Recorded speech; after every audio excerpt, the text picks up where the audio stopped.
They gave me 14 days to get rid of my service dog, or face $500 a day fines. I live in my own home. I served in the military. And now, they're telling me I can't have the one thing that helps me walk outside every morning? Well, they picked the wrong person. When I first moved into the neighborhood, I was hopeful. I thought I was starting a new chapter.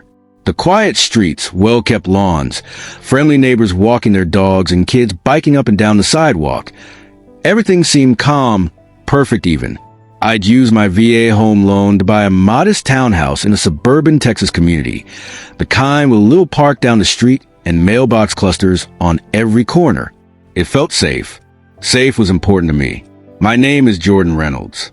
I served in the Army for almost 8 years. I came back with injuries you can see and some you can't.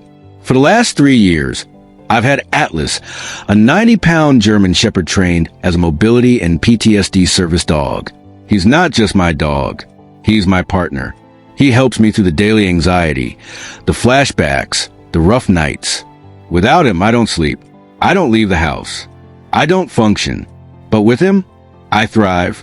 Atlas has been by my side through every medical appointment, every crowded grocery store, and every night I wake up drenched in sweat and panic. He's trained to respond, to ground me, to make sure I stay present. He nudges me when I zone out. He guides me when I lose focus. He brings me back when the memories drag me under. When I first moved in, I read the HOA packet like everyone else. I saw the rule, no pets over 40 pounds. I figured it wouldn't be a problem. Atlas isn't a pet. He's a medically prescribed service animal protected by the Americans with Disabilities Act. I even made sure to call the property management company ahead of time to let them know I had a service dog. The woman on the phone said it should be fine as long as I had documentation. So we moved in, quietly, respectfully. The first few weeks were uneventful. I met a few neighbors, some friendly, some standoffish. I kept Atlas on leash at all times, picked up after him, and made sure he never barked or disturbed anyone. Most people were kind. One family down the block even asked if he was a police dog, and their kid loved to wave to him during our walks. Then one morning, I found a white envelope taped to my front door. It had the HOA logo at the top and looked official. Notice a violation, it read. My stomach dropped. Per Article 6, Section B of the Community Guidelines, no pets exceeding 40 pounds are permitted within the community. Our records indicate your dog exceeds this limit. You have 14 days to comply or face daily fines of $500. Continued noncompliance may result in legal action, including a lien placed on your property. I couldn't believe it. I immediately wrote back to the HOA, enclosing Atlas's official service dog certification, my doctor's letter, and relevant excerpts from the ADA that protect individuals with disabilities from this very kind of discrimination. I also explained, politely mind you, that Atlas wasn't a pet, and that federal law required reasonable accommodations. A week later, I received a cold 2-sentence email. We have received your documents. The board will review your request. Until further notice, the original violation stands. No clarification. No contact number. Nothing. I started to get anxious. Was I missing something? Could they really do this? I contacted my attorney from the Veterans Legal Support Group and asked for guidance. She reassured me that I was protected, that I had every right to have Atlas. She told me not to panic, and that we could take legal action if it escalated. But it didn't stop there. The next day, I noticed a few of the neighbors whispering as I walked Atlas to the park. One man, who I'd barely spoken to, pointedly stared at me and then looked away when I waved. Another woman moved her toddler behind her when Atlas walked by, even though he was calmly heeling, head down, eyes forward. I started to wonder if someone had filed a complaint. Maybe someone was afraid of Atlas's size. Maybe someone didn't understand that he wasn't just a big dog. He was trained, controlled, and working. The following Monday, I received another letter. This time, they added a demand. Provide proof of disability from a licensed medical professional, along with specific documentation describing the tasks the animal performs. I was stunned. They wanted my medical history? That crossed a line. I'm entitled to privacy. The law says that housing providers can ask 2 questions. Do you have a disability, and is the animal trained to assist with that disability? That's it. They don't get to see my full VA record or my trauma history. They don't get to ask for training logs or demand I explain my PTSD to people who barely know my name. Still, I complied as far as I was legally required. I sent another letter from my physician, reaffirming that Atlas was necessary for my condition. I quoted the Department of Housing and Urban Development guidelines. I tried, again, to be civil, and then the fine started. Daily notices began appearing in my mailbox. $500 per day. Failure to comply with HOA regulations. Final warning before lien proceedings. I called the number listed on the letters. It went straight to voicemail. I emailed. No response. I left voicemails. Nothing. I started to feel like I was being hunted in my own neighborhood. Every time I stepped outside with Atlas, I felt eyes on me. Someone from the HOA, maybe more than one person, was watching. I started to recognize a red sedan that circled my block every morning, always slowing down when it passed my house. Meanwhile, Atlas just did his job. He woke me when my nightmare started. He blocked me from pacing when my anxiety spiked. He leaned against my leg at the grocery store when the lights got too bright and the crowd too loud. This dog, this partner, was being targeted as if he were dangerous, as if he were breaking the law, as if I were. I sat down with my legal contact and drafted a formal letter invoking the Fair Housing Act and the ADA. We explained once again that a service animal is not a pet. We demanded that the HOA cease all threats, revoke the fines, and issue a written apology. They responded with a new letter. Your request for accommodation is under review. No further communication will be provided until the next board meeting. That meeting? Scheduled for 6 weeks later. I couldn't wait that long. Not with the threats. Not with the stress. I started documenting everything. Every letter. Every voicemail. Every conversation I overheard on the sidewalk. I kept a file that was already an inch thick and growing. My lawyer and I filed a complaint with the Department of Housing and Urban Development and the Texas Civil Rights Project. We also sent a formal complaint to the HOA's management company, citing harassment and unlawful discrimination. By this point, I was mentally exhausted. I didn't sleep more than a few hours a night. I lost weight. I stopped walking Atlas during daylight because I couldn't handle the stairs anymore. I started to feel like I was under siege. One day, a neighbor I barely knew knocked on my door. Her name was Carla. She introduced herself and said she'd seen what was happening. She said her son had autism, and she'd been worried about similar HOA backlash when they got a therapy animal. I think what they're doing to you is wrong, she said. If you need help, I'll sign a statement. You're not alone.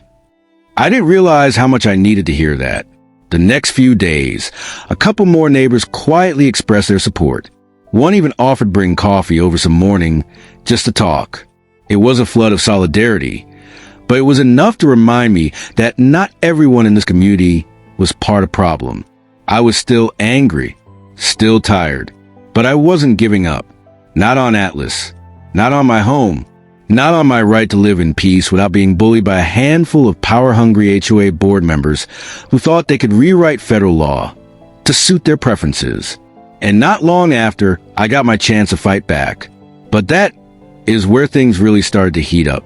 The HOA wasn't backing down, despite the clear documentation I provided. Letters from my physician, legal statutes, proof of Atlas's training, everything. They continue to issue daily fines and ignore the laws meant to protect people like me. I was now being fined over $3,000 for non-compliance, and they made it very clear the next step would be placing a lien on my property if I didn't remove the animal. I wasn't just stunned, I was furious. Furious that in 2025, a homeowners association could act so brazenly above the law. Furious that they felt comfortable enough to put their prejudice on paper. Furious that they didn't care about the consequences because somehow they believed no one will hold them accountable. And maybe that was the truth. Maybe they had done this before and gotten away with it. Maybe they expected me to be quiet, pack up, or rehome Atlas like he was some convenience, some pet that could be dropped off at a friend's house. They didn't know who they were dealing with. I wasn't going to roll over. My attorney, Alicia, took the lead. She had dealt with disability discrimination cases before, and she made it clear this wasn't just wrong, it was illegal. We immediately filed a formal complaint with the Department of Housing and Urban Development HUD, citing clear violations of the Fair Housing Act. HUD guidelines are crystal clear. An HOA must make reasonable accommodation for residents with disabilities, including allowing service animals, regardless of weight limits or breed restrictions. Alicia also sent a letter to the HOA's management company on official letterhead, explaining the situation and demanding they cease and desist with the fines and threats. We warned them that failure to do so would result in federal investigation and potential lawsuits. Still, the HOA held their ground. Their next response wasn't just dismissive. It was borderline aggressive. Our bylaws predate the current ADA interpretations, they wrote. The board has decided not to grant your request for accommodation at this time. We maintain that large animals present a safety risk in our community and are in violation of our agreement with homeowners. They cited irrelevant court cases, old rules, and community safety concerns, none of which applied to a properly trained and federally recognized service animal. They clearly hadn't consulted their own lawyers, or if they had, they weren't listening. They didn't understand that I had nothing to lose. That week, things began to shift. Local news caught wind of the story after I anonymously posted in a veterans' rights forum. Someone shared it with journalists who specialized in housing discrimination. She reached out for an interview. At first, I hesitated. I didn't want to be the center of attention.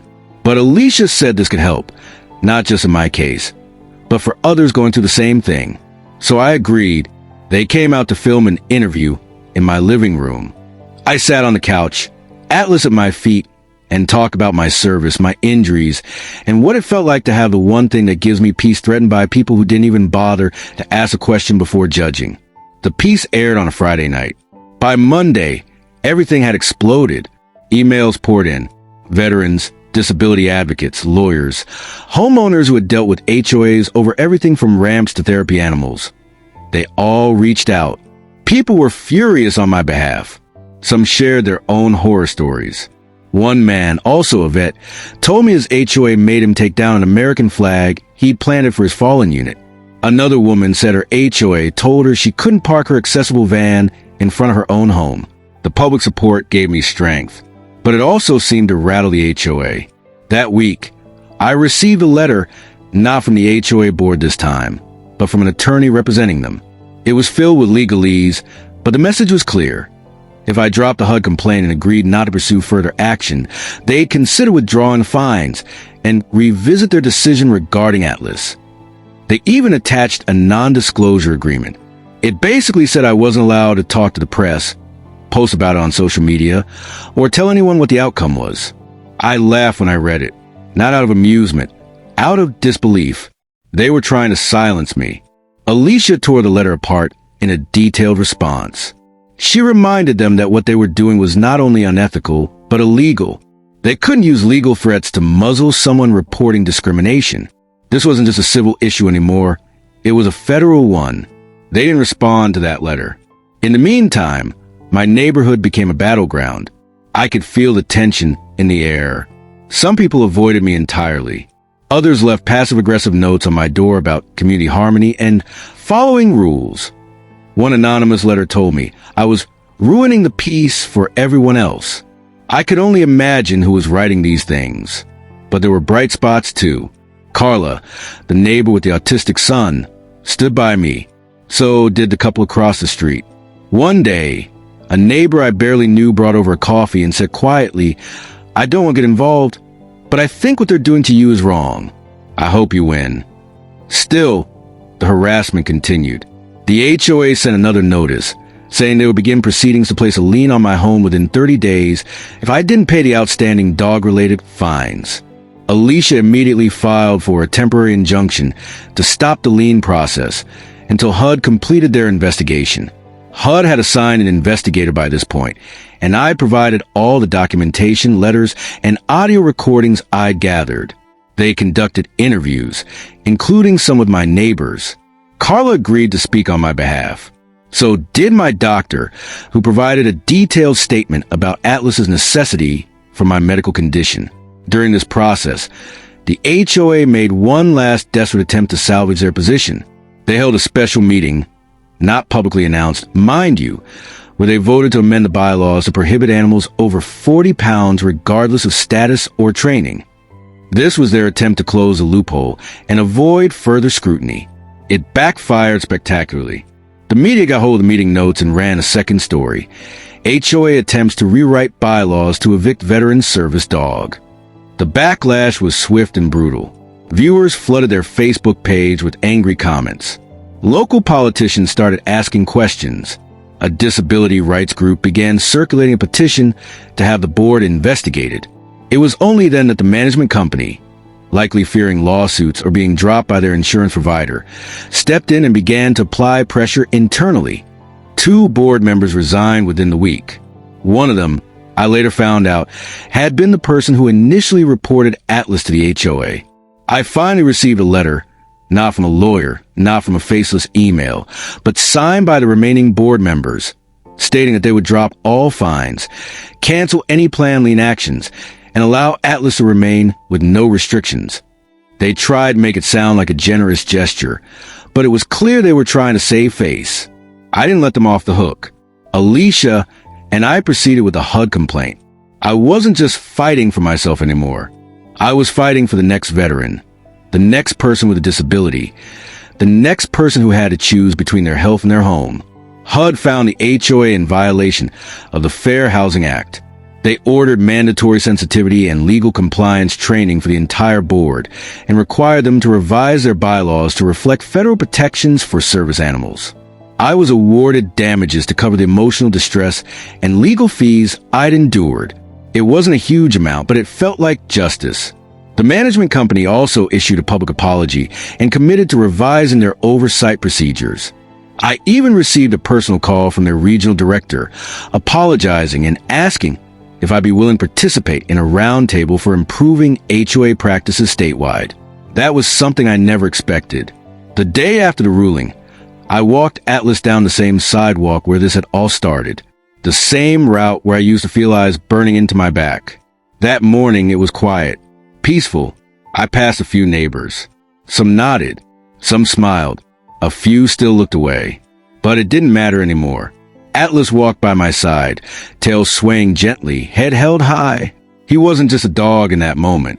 He was a symbol of resistance, of persistence, of the right to exist with dignity. I went home and finally slept through the night. I learned something powerful during this fight. Rules don't always equal justice. People in power can twist rules to serve their own fears or biases. And if no one stands up, they'll keep doing it.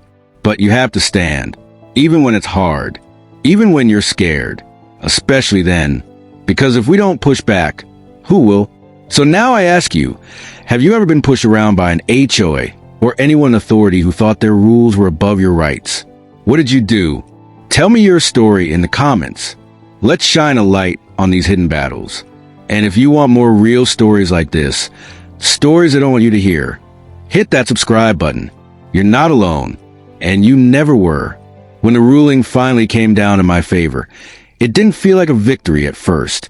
It felt like relief.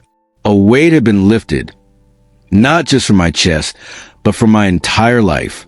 For months, I had been living under constant stress, wondering if I'd be forced to choose between my home and the one thing that allowed me to live a functional life. Now, I didn't have to choose. The HOA had been officially found in violation of the Fair Housing Act. They were ordered to reverse all fines, cease any further action against me, and most importantly, undergo mandatory training on the rights of individuals with disabilities. It was over, at least legally, but the emotional scars weren't so quick to fade. I still woke up most nights expecting another notice to appear on my door. I still paused before walking out with Atlas, wondering if someone might say something or shoot another glare in my direction. There was still a shadow in my community, a lingering tension that doesn't disappear with one legal letter or one government ruling. But there was also something else, something stronger. Change. The HOA board, one so determined to enforce their rules no matter who they hurt, was now fractured. 2 board members had already resigned in the aftermath of the public backlash.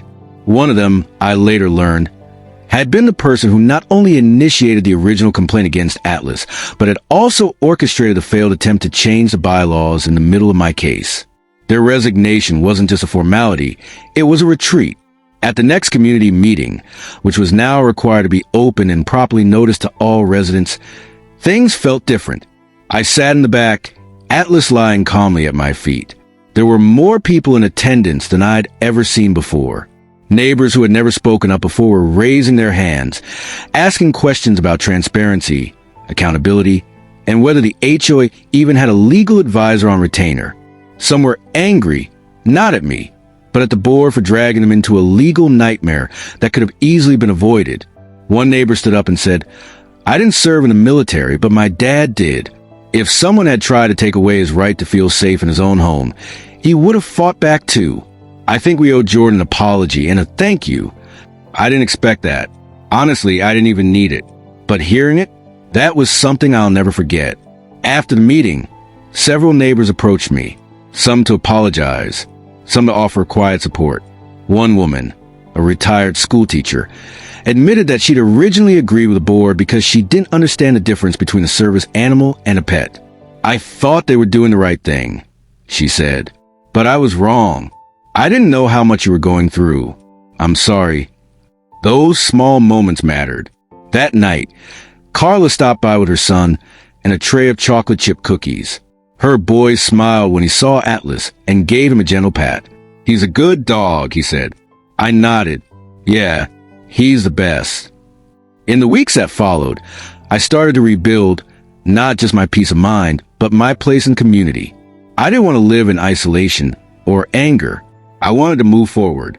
I started attending HOA meetings regularly, not because I wanted to fight, but because I believed that if I wasn't present, the same mistakes would be repeated with someone else. To my surprise, a few residents nominated me for a vacant board seat. At first, I said no. I didn't want anything to do with that kind of power structure. But Alicia encouraged me to think about it. "You can help make sure what happened to you doesn't happen to the next person," she said. She was right. I accepted the nomination, and to my even greater surprise, I was voted in. Me, a guy who had once been threatened with a lien and eviction, was now part of the group making decisions. And I was going to make damn sure those decisions were just legal and humane. The first thing I did? Propose a full revision of the HOA's rules regarding accommodations for disabilities. I worked with a disability rights attorney and HUD advisor to draft new language that aligned with federal protections. We created a checklist for requests, guidelines for privacy, and a training module for board members. No more vague letters. No more demands for personal medical information. Just clarity, compassion, and compliance with the law. The second thing I did was push for transparency. No more secret meetings. No more amendments slipped into backroom votes. Everything had to be documented, recorded, and announced publicly. The community deserved to know what their board was doing and why. Not everyone liked the changes, of course.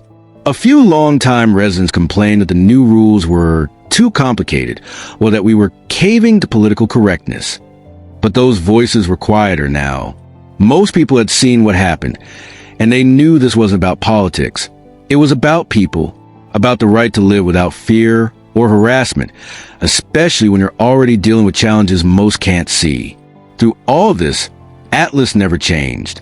He was steady, calm, loyal. He didn't care about politics or drama. He only cared that I was okay. Every morning, we took our walk, now without stares or whispers. Every evening, he curled up beside me while I worked or watched TV. He was still doing his job, but I think, in his own way, he knew the burden had lightened. One afternoon, I got a letter in the mail, not from the HOA, not from the law office, but from a man named Kevin, a veteran in another state. He'd read the news article and seen the interview. His HOA was trying to evict his service animal too. He'd been on the verge of giving up, thinking he didn't have a chance. But then he saw my story. "You reminded me that we're not powerless," he wrote. "You showed me that I don't have to back down just because someone's wearing a name badge or calling themselves president. Thank you." I read that letter 3 times, and then I cried. Not because I was sad, but because I finally realized the fight had meant something. Beyond me, beyond Atlas, beyond my neighborhood. This wasn't just about one dog or one board or one stubborn group of rule enforcers. This was about everyone who's ever been told they don't belong because someone else was uncomfortable. This was about dignity. It was also a reminder that knowing your rights is enough. You have to be willing to defend them, even when it's exhausting, even when you're scared, even when the odds feel stacked against you. Eventually, things calmed down. The neighborhood returned to its quiet routine. Kids played outside again. People waved when they passed by. And Atlas became a familiar face. No longer a source of controversy, just a well-trained, calm companion walking beside the man who had fought for him. Looking back, I sometimes wonder how it would have gone if I hadn't stood my ground. What if I had taken the easy way out, moved, given up, rehomed Atlas? What kind of message would that have sent? Not just to the HOA, but to myself? I'm glad I'll never have to find out, because I did stand up, and I won, not just a case, but the right to live, to exist, and to be seen. I learned that when you fight with truth on your side, the journey may be painful, but the outcome can be powerful. I learned that the law is only as strong as the people willing to enforce it.